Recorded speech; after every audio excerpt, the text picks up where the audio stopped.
എന്നും എല്ലാവർക്കും നന്മകൾ മാത്രം വരട്ടെ. ആ ഒരു പേപ്പർ, ആ ഒരു പെന്ന് എന്നെ ഭയങ്കരമായിട്ട് ഹോണ്ട് ചെയ്ത ഒരു വിഷ്വലായിരുന്നു കഴിഞ്ഞ ദിവസം. ശ്രീനിവാസൻ സാറ്, അദ്ദേഹത്തിൻ്റെ മരണം.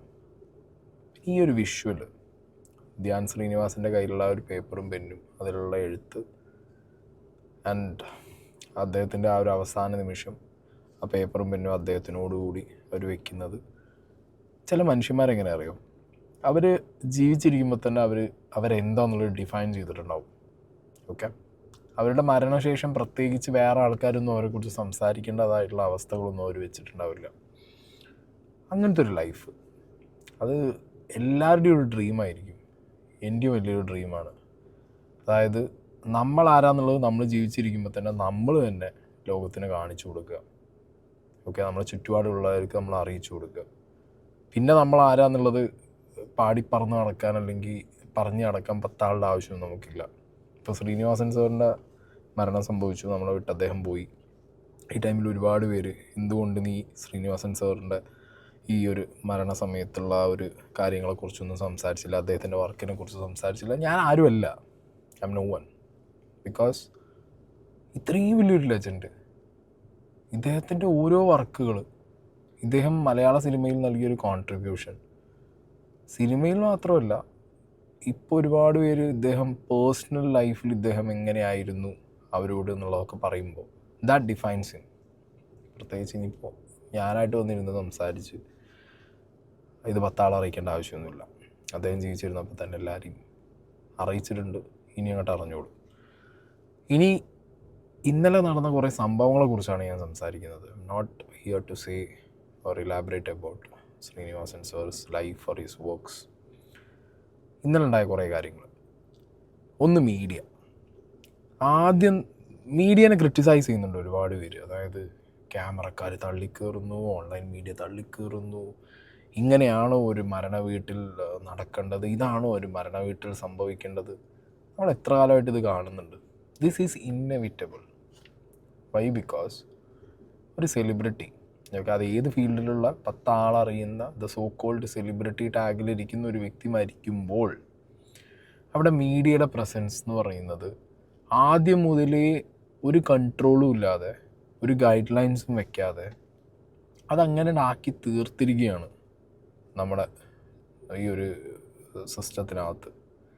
ശരിക്കും ഇതൊക്കെ ആദ്യം മുതലേ റെസ്ട്രിക്റ്റ് ചെയ്തോ അല്ലെങ്കിൽ അത് ഓർഗനൈസ് ചെയ്തോ, അത് കൃത്യമായിട്ട്, അല്ലെങ്കിൽ ആ പോകുന്നവർക്കെങ്കിലും എക്സ്ക്ലൂസിവിറ്റി എന്ന് പറഞ്ഞതിലുപരി ആ സിറ്റുവേഷനിൽ മാന്യത കീപ്പ് ചെയ്യുക എന്നുള്ളൊരു കാര്യം അവരെങ്കിലും ചെയ്യേണ്ടതായിരുന്നു. വെരി അൺഫോർച്ചുനേറ്റ്ലി ഇത് ചെയ്യിക്കാനും ഇത് ചെയ്യാനുള്ള മനസ്സും അവർക്കില്ലാത്തത് കൊണ്ട് തന്നെ പല ആളുകൾക്കും ഒരു മരണ വീടാണെങ്കിൽ പോലും ദാറ്റ്സ് എ കോണ്ടൻറ്റ്, അതവർക്ക് എക്സ്ക്ലൂസീവ് ആക്കണം.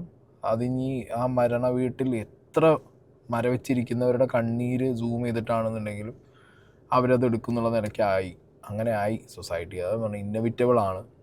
ഇതിനും മോശപ്പെട്ട രീതിയിലുള്ള റിപ്പോർട്ടിങ്ങുകളും അല്ലെങ്കിൽ വിഷ്വൽസ് എടുക്കുന്നതൊക്കെ നമുക്ക് ഇനിയും ഫ്യൂച്ചറിൽ കാണാൻ പറ്റുന്നൊരു കാര്യമാണ്. അതിനി എത്ര കൺട്രോൾ ചെയ്യാൻ നോക്കിയാലും നടക്കുന്നൊരു കാര്യമായിട്ട് എനിക്ക് തോന്നുന്നില്ല. അല്ലെങ്കിൽ പറ്റും, ഇനി വരുന്ന ഇതേപോലുള്ള അവസരങ്ങളിൽ ഇത് ഓർഗനൈസ്ഡ് ആയിട്ട് ആരെങ്കിലുമൊക്കെ ചെയ്ത് കാണിച്ചു കൊടുക്കണം.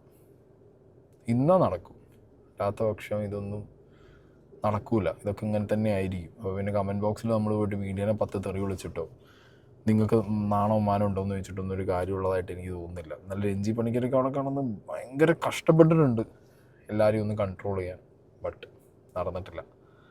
ആൻഡ് ആ ടൈമിൽ തന്നെ സുപ്രിയ മേനോൻ, പൃഥ്വിരാജിൻ്റെ വൈഫ്, അവരൊരു സ്റ്റോറി ഇട്ടിട്ടുണ്ടായിരുന്നു. ഈ സ്റ്റോറിയിൽ അവരെല്ലാം എഴുതിയിട്ടുണ്ടെന്ന് പറഞ്ഞു കഴിഞ്ഞാൽ, ഒരു മരണ വീട്ടിൽ ഇപ്പോൾ ഒരു സെലിബ്രിറ്റി മരിച്ചു കഴിഞ്ഞാൽ ആ മരണ വീട്ടിൽ എങ്ങനെയാണ് അവരുടെ കൊളീഗ്സിൻ്റെ പ്രൈവസി നഷ്ടപ്പെടുന്നത്, മരണ വീട്ടിലെ ആരുടെ സ്വന്തക്കാരാണോ മരിച്ചത് അവർക്കൊന്നും മനസ്സ് അറിഞ്ഞ് കരയാൻ പോലും പറ്റാത്ത അവസ്ഥയിലേക്ക് ക്യാമറകൾ അവരുടെ നേരെ പോകുന്നു. അങ്ങനെ ഒരുപാട് കാര്യങ്ങൾ അവിടെ എഴുതി വെച്ചിട്ടുണ്ട്. പിന്നെ വരുന്നവരെ ചൂണ്ടിക്കാണിക്കുക, കോർണേഴ്സ് പോയി സെൽഫി എടുക്കുക, വരുന്ന ആളുകളെ ഭയങ്കര അവർക്ക് ഡിസ്റ്റർബ് ആവുന്ന രീതിയിലുള്ള കമൻസ് പാസ് ചെയ്യുക, അങ്ങനെ ഭയങ്കര ഓക്വേർഡ് സിറ്റുവേഷൻ ഉണ്ടാക്കി വെച്ചിട്ട് നിങ്ങൾ എന്ത് നേടി എന്നുള്ളൊരു ചോദ്യം അവിടെ അവർ ചോദിച്ചു വെക്കുന്നുണ്ട്. And it's very relevant. Okay, അപ്പം അത് ഇന്നലെ കാണാനിടയായി. ഇനി പറയാൻ പോകുന്നതും കാണിക്കാൻ പോകുന്നതും ഇത് സൈബർ സ്പേസിൽ നടക്കുന്ന വേറൊരു തരം ചൊറിച്ചിലാണ്.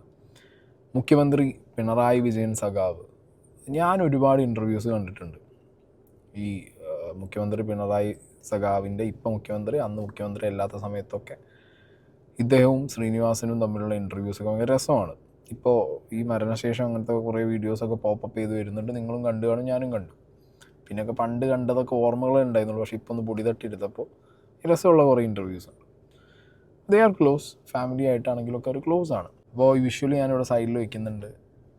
അവിടെ ഓൾറെഡി 2 ചെയർ മുഖ്യമന്ത്രിക്ക് അവർ ഒഴിച്ചിട്ടിട്ടുണ്ട്. ഓക്കെ, അവിടെ ഇരിക്കണോ എന്താ ചെയ്യേണ്ടതെന്നൊക്കെ മുഖ്യമന്ത്രിയുടെ താല്പര്യമാണ്. അവിടെ അയാൾ മുഖ്യമന്ത്രി എന്നുള്ള നിലയ്ക്കും ആയിരിക്കില്ല പിണറായി വിജയൻ എന്ന് പറഞ്ഞ വ്യക്തി വന്നത്. ആ ഒരു പേഴ്സണായിട്ടാണ് വന്നത്. അല്ലാതെ അയാൾ ഇരിക്കുന്ന സ്ഥാനമാനത്തിൻ്റെ ഒരു കാരണം കൊണ്ടായിരിക്കില്ല ഒരിക്കലും ശ്രീനിവാസൻ എന്ന് പറഞ്ഞുള്ള ആ ഒരു വ്യക്തിയെ അവസാനമായിട്ട് കാണാൻ വേണ്ടി പിണറായി വിജയൻ എന്ന് പറഞ്ഞ വ്യക്തി വന്നത്. അത് 2 വ്യക്തികൾ അവർ തമ്മിലുള്ള സുഹൃത്ത് ബന്ധം, അവർ തമ്മിലുള്ള ആ ഒരു റിലേഷൻഷിപ്പിൻ്റെ മുകളിലായിരിക്കും വന്നത്. പക്ഷെ വെരി അൺഫോർച്ചുനേറ്റ്ലി ധ്യാനിൻ്റെ തോളത്ത് കെട്ടി സമാധാനിപ്പിച്ച മുഖ്യമന്ത്രിയുടെ ആ ഒരു ആക്ടിനെ ഒരുപാട് അന്തം കമ്മികൾ കമൻറ്റ് ബോക്സിനകത്ത് ധ്യാനിന് ഒട്ടും ബഹുമാനമില്ല, കേരളത്തിൻ്റെ CM അല്ലേ, അങ്ങനെ ഇങ്ങനെ, അതായത് ഇവരാരും ചിന്തിക്കാത്ത രീതിയിൽ ഈ സാധനത്തിനെ വളച്ചൊടിച്ച് അതിന് കമൻ്റൊക്കെ ഇട്ട് കാണുമ്പോണ്ടല്ലോ, സത്യത്തിൽ എത്ര തന്തയ്ക്ക് പറഞ്ഞ നാറികളാണ് ചോദിക്കാനുള്ളൊരു മൈൻഡാണ് സത്യത്തിൽ ഇന്നലെ തോന്നിയത്. അപ്പോൾ അങ്ങനത്തെ കുറേ കമൻറ്റ് ബോക്സ് കാണാനിടയായി. ഇതൊക്കെ നിങ്ങൾ ആലോചിക്കും, നിങ്ങളെ സ്വന്തം വീട്ടിൽ, നമ്മളെ വീട്ടിലാണിത് നടന്നത്. നമ്മളെ അച്ഛനോ നമ്മളെ അമ്മയോ നമുക്ക് വേണ്ടപ്പെട്ടവരോ മരണപ്പെട്ടിരിക്കുന്ന ഒരു സാഹചര്യത്തിൽ അപ്പുറത്ത് വന്നത് ആരാന്ന് പോലും നമ്മൾ ചിന്തിക്കുമോ? നമുക്ക് അതിനുള്ളൊരു മൈൻഡും നമുക്ക് അതിനുള്ളൊരു സിറ്റുവേഷനും ആയിരിക്കുമോ? നമുക്ക് ഏറ്റവും പ്രധാനപ്പെട്ട ആളവിടെ ഇല്ല നാളെ മുതൽ. ഇപ്പം കണ്ണിൻ്റെ മുന്നിൽ ആ കാണുന്നതേ ഉള്ളൂ. നാളെ മുതൽ അയാളുടെ ഓർമ്മകൾ മാത്രമേ ഉള്ളൂ എന്ന് നമ്മൾ ചിന്തിച്ചിരിക്കുമ്പോൾ നമ്മളെ ചുറ്റും ആര് വന്ന് നമ്മളെ തൊട്ടു അല്ലെങ്കിൽ നമ്മളെ സമാധാനിപ്പിച്ചു എന്നുള്ളതിൻ്റെ ഓഡിറ്റൊക്കെ എടുത്ത് വെച്ച് വരുന്നവരെ ബഹുമാനിക്കാനും വരുന്നവരെ കസാലിട്ട് കൊടുക്കാനും നിൽക്കുമോ നമ്മൾ? അപ്പോൾ ഇതൊക്കെ കമൻറ്റ് ബോക്സിൽ എഴുതിയിരുന്ന ഒന്നും പറയാനില്ല അവന്മാരോടൊന്നും. അതൊരു സൈഡിൽ അങ്ങനെ പോയി. ഓക്കെ, അത് 2 ഭാഗവും ഉണ്ടായിരുന്നു കേട്ടോ. ഒന്ന്, മുഖ്യമന്ത്രിയെ ആദ്യം തുടങ്ങിയത് മുഖ്യമന്ത്രിയെ ബഹുമാനിച്ചില്ല, അല്ലെങ്കിൽ മുഖ്യമന്ത്രിയെ ബഹുമാനിച്ചാൽ എന്താന്ന് ചോദിച്ചിട്ടാണെന്നുണ്ടെങ്കിൽ, രണ്ടാമത് മുഖ്യമന്ത്രിക്ക് നേരെ തുടങ്ങി.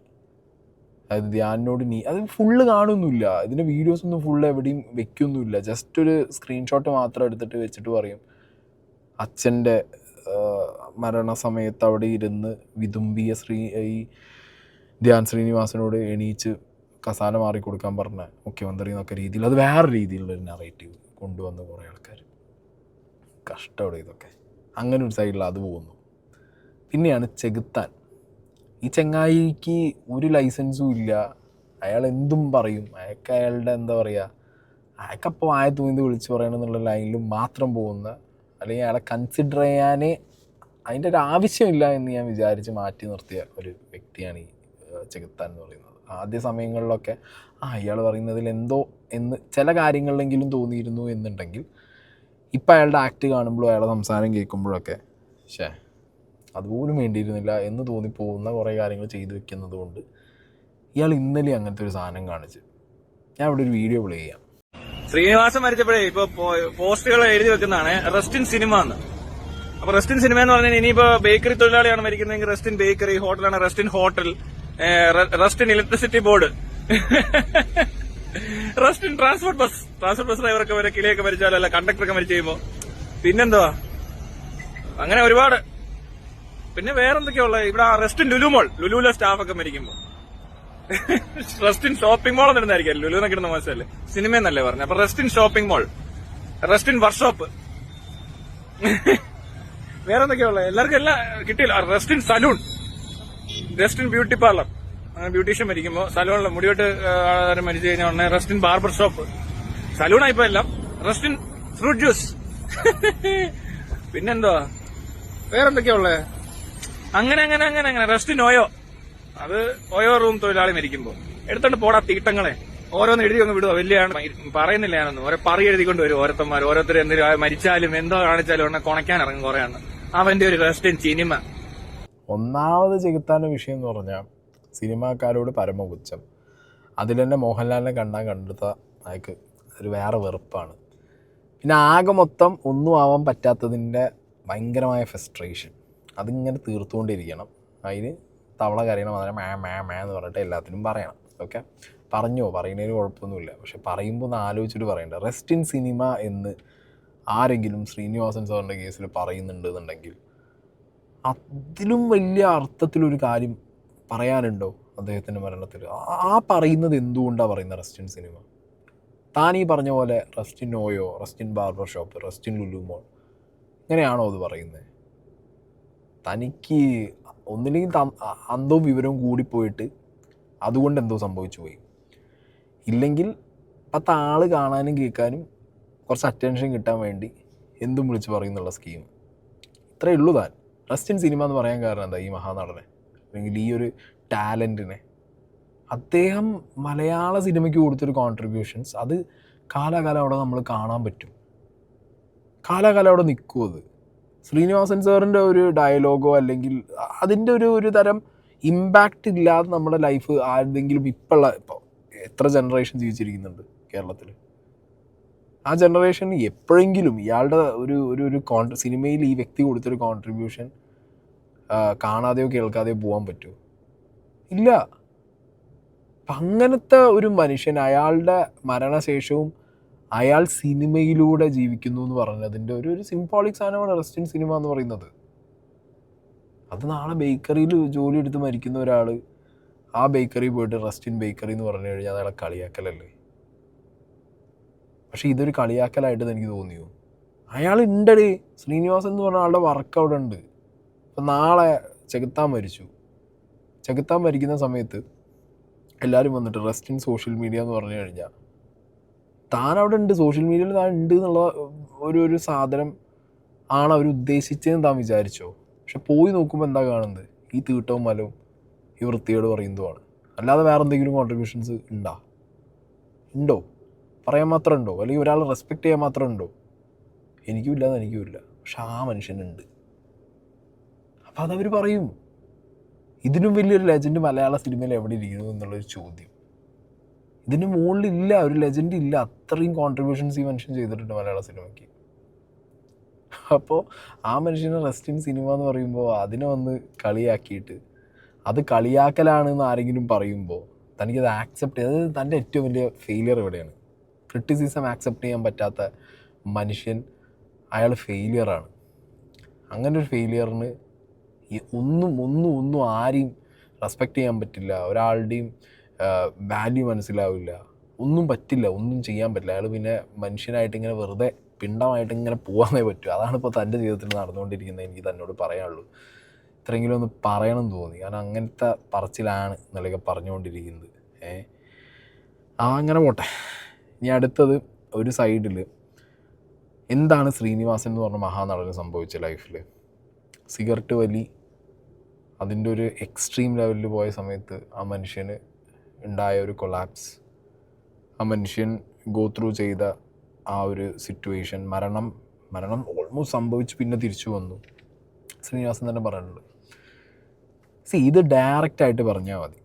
ഇപ്പോൾ പല സെലിബ്രിറ്റീസ് മരിക്കുന്ന സമയത്തും അവരുടെ മരണ കാരണം എന്നുള്ളത് വേണമെങ്കിൽ സൊസൈറ്റിക്ക് കണ്ടോ, ഓവർ മദ്യപാനം, ഓവർ സിഗരറ്റ് വലി, അങ്ങനത്തെ കാര്യങ്ങളൊക്കെ പറഞ്ഞ് സൊസൈറ്റിയെ മനസ്സിലാക്കാം. ബിക്കോസ് ആ സംഗതി വെച്ചിട്ട് പറഞ്ഞ് മനസ്സിലാക്കാം.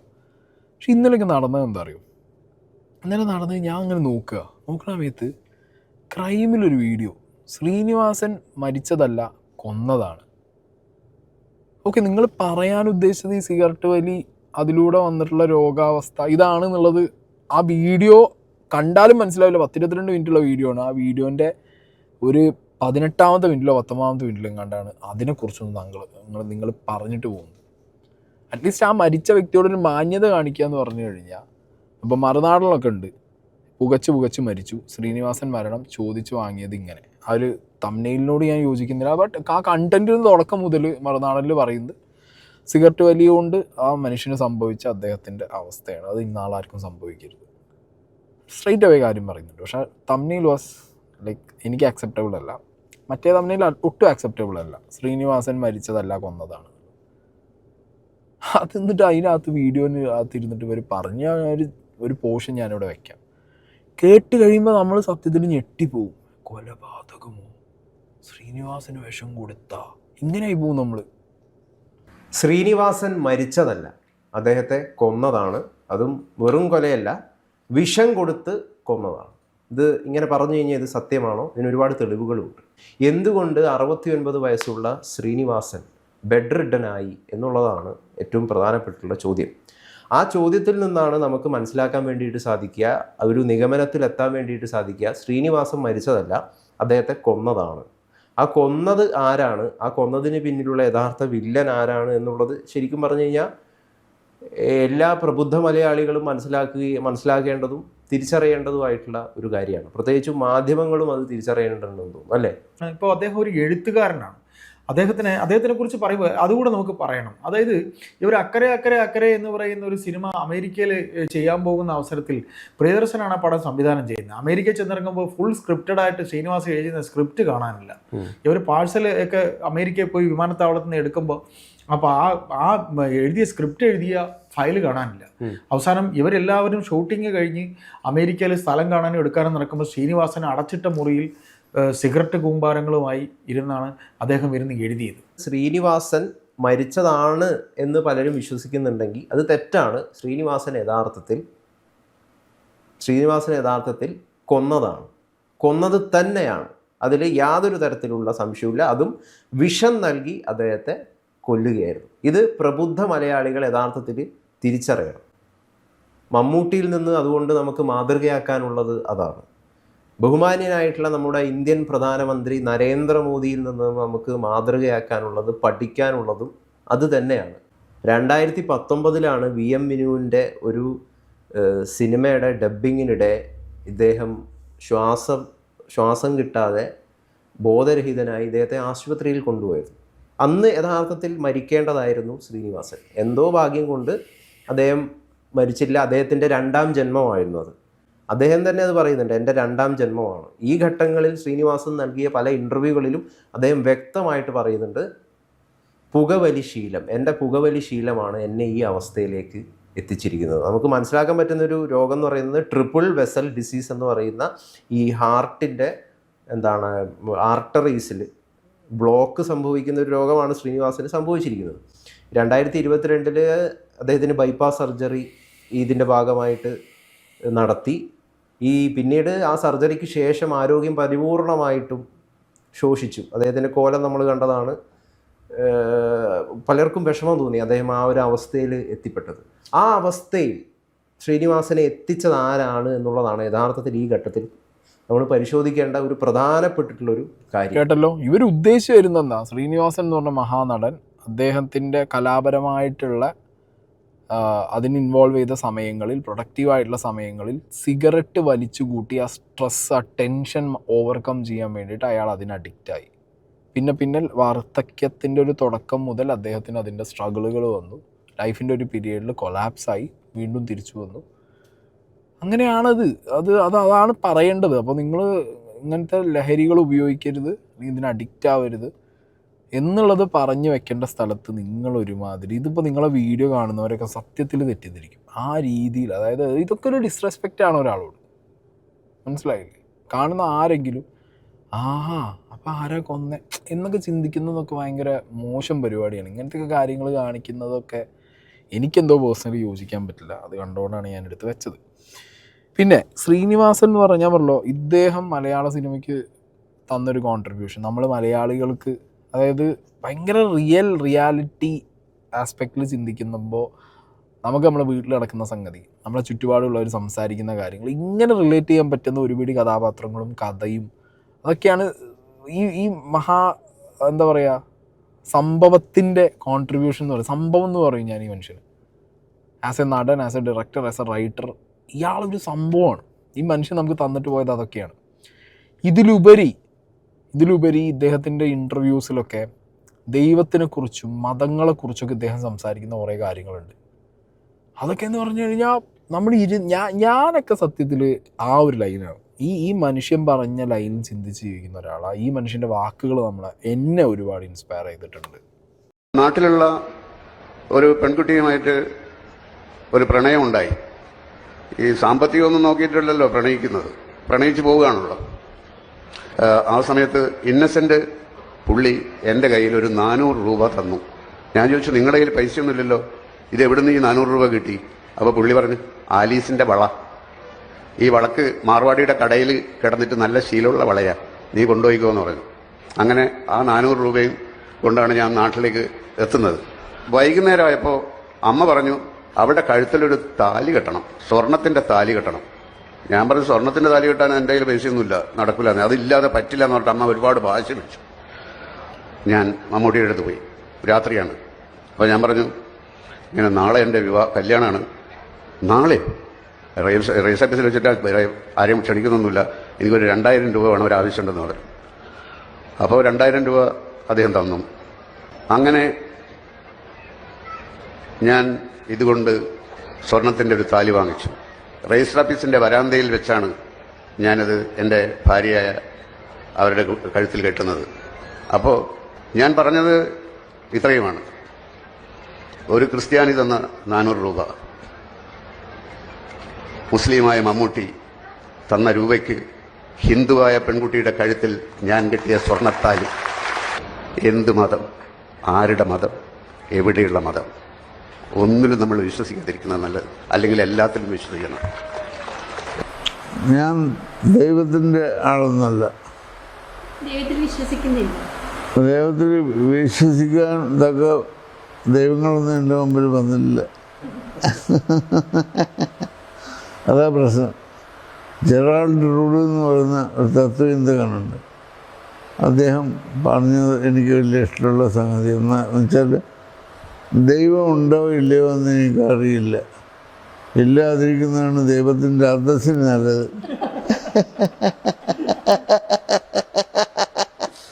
നല്ലതല്ലേ?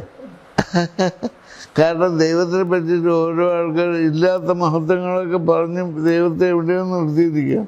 അപ്പോൾ അങ്ങനെ ഒരാളില്ലാത്തതാണ് ദൈവത്തിൻ്റെ അന്തസ്സിന് നല്ലത്.